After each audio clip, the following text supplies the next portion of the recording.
Richard. Thanks for coming to talk to us today. Before we get into the reading, could you just give us a brief summary of the context of this passage in the book? Okay, well, we have in Rogue's wedding a married man who has on his wedding night run away because of a very unusual event, and he's so far he's traveled by foot to various parts of Ontario and had various misadventures and observed some curious sights and well, he hasn't really met anybody because he's almost trying to erase himself from the world, really. He winds up in Owen Sound, which at this time, it's 1898, is a thriving port town, a really rowdy port town, lots of, it sounds like a really interesting place, because that is where the boats that will take people in passage to various parts of Canada, they leave from this port in Owen Sound. And this is where we meet Griff Smolders. It's our runaway's name. He's met up with a really dicey sort of character in Owen Sound. He's actually a vaudeville villain. This character this villain has his eye on Griff and has something up his sleeve, has a plan that he wants to involve him in. So he's arranged to meet after they have this they go to every bar in Owen Sound, and then the next day they're going to meet at the dock at Owen Sound. And so before this passage opens, so Griff is just arriving in the dock and waiting for this villain whose name is Fenwick Nash. Why Fenwick had chosen the dock for their assignation was a mystery that would come clear, Griff supposed, when he found him. If he found him.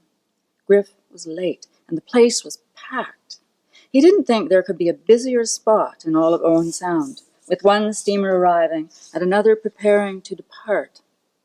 The harbor was dotted with tugs, sailboats, fishing boats. The dockside was even busier, and traffic on land just as thick. Wagons jammed the road as passengers spilled out of them to join the milling throng on the dock. Children streaked through the crowd, dogs, a chicken on the loose. A young man barged through carrying a skeletal, white-haired woman in his arms, who was dressed in purple satin from toe to bonnet, as though rigged out in her own coffin lining. It was a carnival of apprehension and excitement, hoots, shouts, shrieks, braying both animal and human.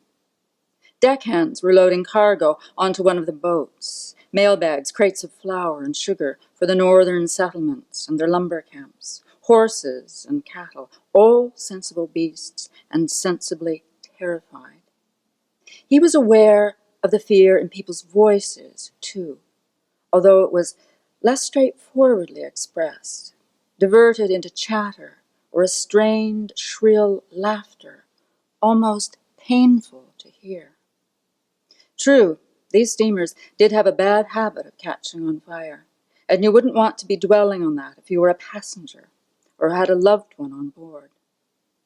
In his search for Fenwick, the man's inscrutable features hidden somewhere in this crowd, he glanced into many faces more readable, several taut with worry, even premature sorrow.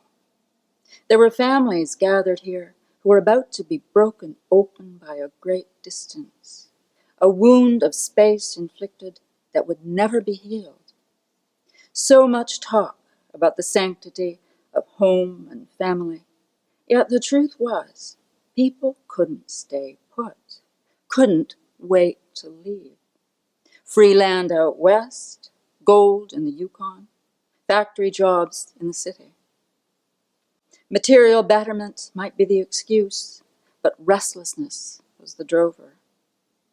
For a time, Griff was wedged between two stout fellows, one sniggering to himself, the other quietly weeping, both solid as bookends.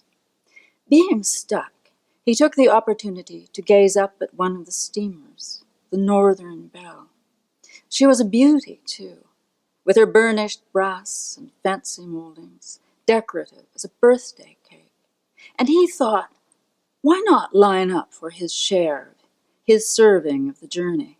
Fenwick had insisted that he was a free man, in so far as that is possible, he had added. Philosophy aside, this boat could further that freedom, stretch the bounds of what was possible. It was what he wanted, wasn't it?